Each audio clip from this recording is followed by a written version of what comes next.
अच्छा, एक सवाल याद आ गया, सनम जवेद के चौधरी परवेज लाई के कागजात मंजूर हो गए। इस पे आपने बताना है। सनम आ गई है मैदान में, जेल में बैठ के वो मैदान में आ गई है। देखें, मैंने ना पाकिस्तान की सियासी तारीख में इतनी तेजी से किसी को मकबूल होते हुए नहीं देखा जितना मैंने सनम जावेद को मकबूल होते हुए देखा।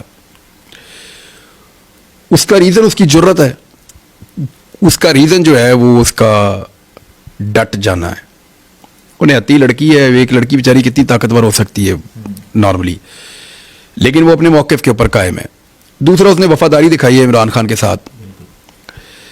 तो पॉलिटिकल पार्टीज में ऐसे जो लोग होते हैं उनको जल्दी फेम भी मिल जाता है, वो आगे भी बढ़ जाते हैं, लोग इज्जत करते हैं बहादुरों की।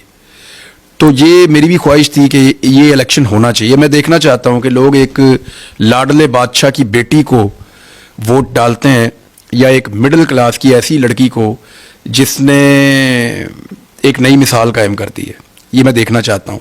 लेकिन वो कुछ लोग कह रहे हैं कि शायद वो इलेक्शन मरियम के खिलाफ वाला ना हो, वहाँ से कोई और कैंडिडेट है और इसको शायद किसी और सीट से लड़ा दिया जाए। अभी कोई कंफर्मेशन नहीं है, लेकिन ये जहाँ से भी लड़ेगी इसका इलेक्शन बड़ा मज़ेदार होगा। चौधरी परवेज लाई बाहर आ जाती है इलेक्शन से पहले और इसको एक रैली करने का मौका मिलता है तो वो ये ज़्यादा इंटरेस्टिंग होगा।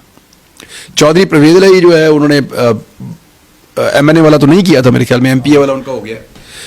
तो चौधरी परवेज लाई को भी इजाज़त मिल गई है और मेजर ताहिर सादिक साहब को भी, ईमान ताहिर, मेजर ताहिर सादिक को मिल गई है। मेजर ताहिर सादिक अटक के अंदर लोग उनको वो बहुत ऑनर करते हैं। मेजर ताहिर सादिक को, बहुत तगड़े आदमी है वहाँ पे, और वो ये सीट निकालेंगे, दोनों निकालेंगे सीटें, मुझे धांधली के बावजूद वो निकाल देंगे। अयाज अमीर की सीट जो है चकवाल में, वो रावलपिंडी और इस्लामाबाद की सूरत हाल आपके सामने है, वो बिल्कुल यकतरफा है।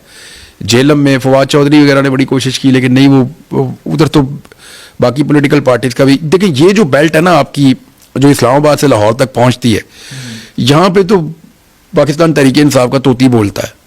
फिर कसूर के अंदर आप जाते हैं तो वहाँ पे थोड़ा सा वो PMLN को वापस रिलीफ मिलता है। लाहौर में 3 सीटों के अलावा नून लीग के पास इस वक्त जो सर्वेज बता रहे हैं जीतने का, क्या मुकाबले का भी मार्जिन नहीं है, मुकाबले का भी मार्जिन नहीं है 3 सीटों के अलावा।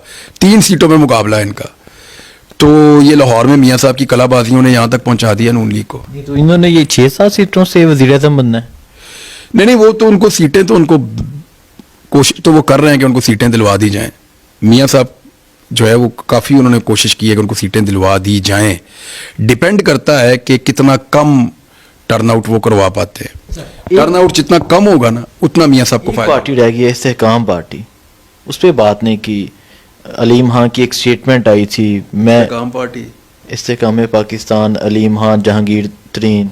नहीं, एक मिनट, आपने पूरा पंजाब फिर लिया है, ये कहीं आपको नजर आए? कहीं नजर नहीं। तो फिर क्या बात करें इन पे? वो इत्तेहाद हो गया लाहौर में, आपने बैनर देखे होंगे, आप भी लाहौर।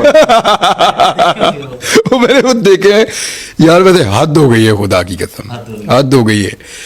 यानी नून लीग के ये हालात आ गए कि उन्होंने एक बिल्कुल नौमौलूद पार्टी और उसमें अननोन किस्म के चेहरे और उनके साथ इत्तेहाद किया सिर्फ इसलिए कि शायद कोई सीट निकल आए। वो सीट वो वहाँ से फिर भी नहीं निकलनी, सीट फिर भी नहीं निकलनी। आप देख लीजिएगा, ये वो शहर है जहाँ नवाज शरीफ खंबे को टिकट देता था, वो जीत जाता था।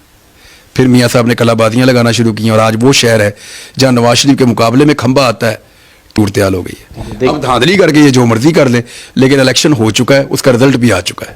इलेक्शन का रिजल्ट आ चुका है। इमरान रियाज खान ने 8 फरवरी के हवाले से अपना तजिया पेश किया। अब आपने कमेंट करना, आप इस हवाले से क्या कहते हैं। मुझे दीजिए इजाज़त, अल्लाह हाफिज़।